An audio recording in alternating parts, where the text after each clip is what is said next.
up? Welcome to Tales Tomorrow. I'm Morrow, your storyteller for today. With me I have some more RPG horror stories. Speaking of horror stories, I kind of have bad news but also good news. Bad news, there was another hospital scare with my mother. Good news, it actually wasn't so extreme or bad as before. So, whew, I swear, hospital arcs need to end. Can we get on non-hospital arc? Can we get on just stay at home lazy day arc for Morrow? Just do nothing but just read RPG horror stories all day? Man, I don't need any more stress in my life. I'm done with stress. I'm sick and tired of it. Anyway, let's get some RPG horror stories for today. How to politely remove a nice guy but an annoying player from our online game. Our group has been playing online for about 4 months. They're a good group and I think it's going well. We haven't missed a single session yet and most of the players are constantly coming to me asking for extra lore or chatting about character arcs, etc. The problem is the Bard. He still doesn't have a properly completed character sheet. His backstory is barely a page and somehow misses out any name details which everyone else gave me sections and well-organized multi-page character docs. He had missed about a third of the sessions when no one else had missed a single one. It takes days to respond on Discord to group messages, if at all. I've offered to help with his sheet at least twice and I've chased him for backstory detail for months. No response.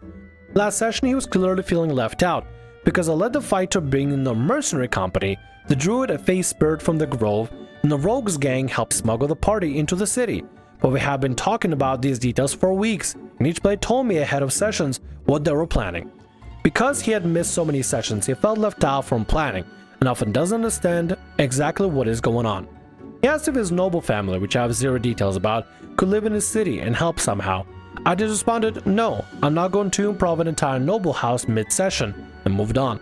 I feel at this point it is frustrating for both of us and I don't have the energy to handhold a player like this. He's a nice guy and I don't want to just kick him out of unceremoniously. But how do I politely explain that this isn't working, and honestly, I think it would be better if he just leaves. On one hand, yes, I understand why you said that you're not going to just improv a noble family just living out of nowhere, but on the other hand, I feel like this was the prime time that you kind of missed out on by sort of closing the conversation in such an offhanded way to get into conversation with the player about this. Finally get into some sort of conversation. Now that the player knows what's going on and knows that backstory stuff is actually important because it plays a role into the story, maybe the player will actually take it seriously. But instead you went and shut the player down by saying, no, I'm not gonna improvise some random stuff for you. You could have had a chance to be like, hey, I'm cool to figure that stuff out. Can we please finally sit down to talk about your backstory that I've been chasing you about? Finally. I mean, at the end of the day, it's up to you. I think the best thing to do is if you generally don't want that player there, or you think you guys are just not meshing, simply just being direct about it and putting it gently saying, listen, I don't think we're gonna mesh well. I got this other players that I'm focusing on. If you're not gonna give me anything, then I feel like I can't really give much to you. And if, like, at the end of the day, I would like for you to be involved, but if you're not responding to me, I literally don't know what else to give to you, so I think it might just be best to just part at this point because it's just not gonna work out. I don't know, man. There's no easy way to do it. If you generally don't think you can have the player there and you can't work with them, probably just be direct about it. Don't like beat around the bush, just make it direct. Let him know that basically you're choosing to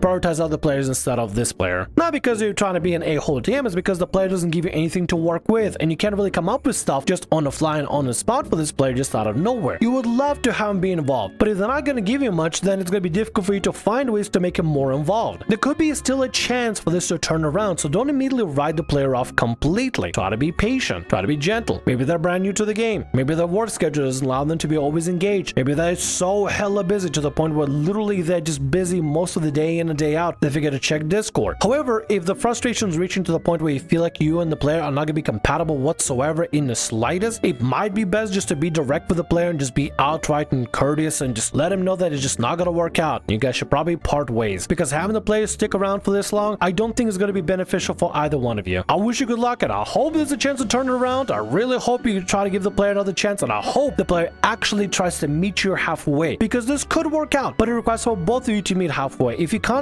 trying to chase the player and they give you nothing, obviously that's unfair. And of course, you shouldn't be chasing a player constantly just to try to get to give you something even a little bit manageable. But best thing to do is if the player's not reciprocating anything, probably just be direct about it and move on from there. Let's go ahead and get to the next story for today. Dungeon Master murders a player. You mean player character, right? You mean player character, right? I'll keep this pretty simple and short. It didn't happen to me, but I knew all the involved people and played with them in multiple games. First of all, the Dungeon Master was the owner of the only remaining local game store still open after COVID. His mother owns numerous local businesses and gave him the game shop to give him something to do with his time. It had really creepy vibes, but it was literally the only place in town, since they didn't believe in COVID. In early 2021, Dungeon Master was at a bar, got into an argument with one of the players from the game we all played in. The reasons for the argument were related to a dice roll from the previous session. The player was well known as being abrasive and a pain in the ass to play with. As I was pointing out by the commenter, the player did physically assault the DM inside the bar, along with a friend. Dungeon Master followed the player outside of the bar and shot him after escalating, and the victim shoved him, saying he was in fear for his life. Oh my god. Oh, no, wait. When you say the player should roll a death saving throw, it doesn't mean IRL DM. No, no, no, no. Dungeon Master spent 60 days in jail for gun concealment violation charges and never spent a day in prison for actually killing a guy by shooting him in the back. His shop was shut down while he was in jail. Now the nearest local game store is almost 50 miles away. In case you doubt this, these events occurred in Florida. Over a roll and an arc? This is escalation to the nth degree, dude. This is not okay. This is not okay. No matter what happens in your games, you don't need to actually commit physical violence against somebody over an argument over a dice roll, somebody being an a-hole. Just stop playing with them. Stop playing with them. And even if the guy assaults you, yeah, you call the police. You don't chase him to the parking lot just to shoot somebody. What the hell? Oh my god, I have a flashbang. Dude, this story gave me a flashbang. Holy hell. Ugh. Maybe the next story is gonna be a nice little refresher from this. Let's get to the next story. Oh my goodness. PC based on my daughter. Huge mistake. So a couple years ago, I found this ad and joined a new table on Roll20. I'm an experienced player. I started playing when I was 8, more than 30 years ago, and the DM seemed pretty unexperienced but enthusiastic, so I went full support mode. She sent me a form to fill my expectations. Just a fun fantasy game with good role playing and a few fights. Not interested in controversial sex content. And I prepared my PC, a young elf arcane trickster. For the first time I played a female character, as I took inspiration from my 3-year-old daughter. I shared this with the DM. She asked me for a session 0 to be played one-on-one with her to test the character, and then we were ready to meet the party and start a campaign. Worst D&D experience in my life. The party. Thiefling Warlock, an experienced player with smart ideas and good attitude. So sad we met in this context. Elf Monk. Weird. If Summon Embarrassment was a spell, it would have taken its name from him. In the first session, you spend most of the time trying to sell holy images to the cleric behaving like a junkie who is asking for money. Human Cleric, a super passive aggressive girl, always complaining about her real life roommates and spreading bad vibes all around. Human Paladin / Bard, the most toxic player I've ever met. We played all session 1 when we were supposed to get to know each other in a tavern, just asking for booze and playing like he was drunk. In the next session, his signature move was to cast Detect Magic as a ritual in every room we entered while keep walking and talking. The game itself was pointless. After being magically kidnapped and we spent like 3 full sessions in a jail, we were unable to make anything happen. We found other prisoners magically put to sleep, but we couldn't wake them up.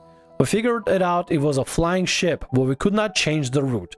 We knew that the crew was sleeping upstairs, but they never showed up in 20 hours of boring playing.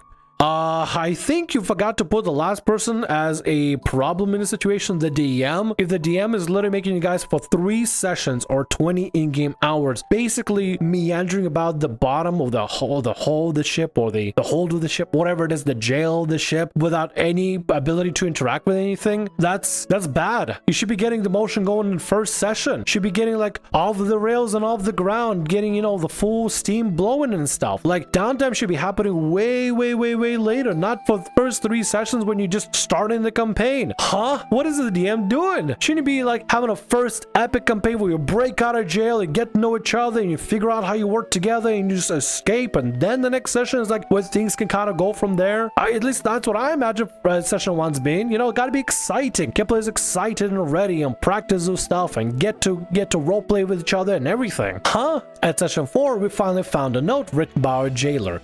The note was a detailed description of his sexual fantasies of our characters.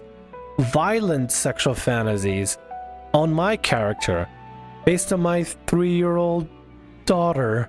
Your DM is the woman DM you described in the first couple paragraphs, right? She wrote that? Ew. And you even told her that the character is based off of your 3-year-old daughter. Ew. Ew. Ew. What the hell is wrong with your DM, dude? Oh my god. I think your DM is a PDF file or something. Definitely a sex pest, a creep. Definitely a creep. Oh my god. Get away from that DM immediately. Get out of that game immediately. They made you stick around and wait for 3 sessions, basically doing jack, just in the 4th session to find a journal written with smut on it, but your player characters, one of them being specifically influenced by your 3-year-old daughter? What the hell? The DM said she asked a friend, a creepy guy that had been added to the channel and used to listen to the session, to write them for her.